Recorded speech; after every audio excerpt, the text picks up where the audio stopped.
The pandemic has affected a lot of things. Conferences here at Harding are no exceptions. But the organizers of one annual women's event was determined to keep up the tradition. HU16's Sarah Hickerson has more. Sarah. Thanks, Bethany. An all-women's conference, also known as the Bloom Conference, happened over the weekend and looked a little different than normal. Good morning. How's everybody this morning? Thankfully, this year's Bloom Conference with the theme Influence was still able to happen. Planning a conference during a pandemic and a snowstorm, it is a challenge. It's an annual event, and looking back at last year, the 2020 Bloom Conference was a memory that those in attendance will cherish forever. Hundreds in attendance, no masks, and no social distancing.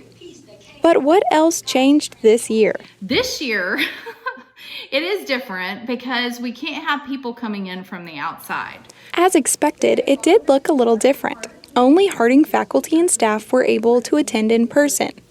But the experience was just as memorable. He wraps himself in light. Guest speakers from across the country spoke both in person and through Zoom, encouraging women to use their platform to influence those around them in a godly way. Jesus is the brand that the world needs most. And guess what? You don't have a choice. You are always influencing one way or another. Guests were invited to attend virtually, with women even watching all the way from South Africa.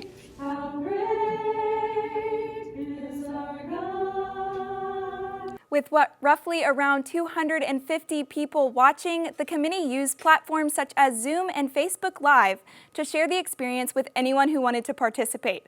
Next year's Bloom Conference already has the theme, Unveiled. Sarah Hickerson, HU16 News, over to you, Maxwell.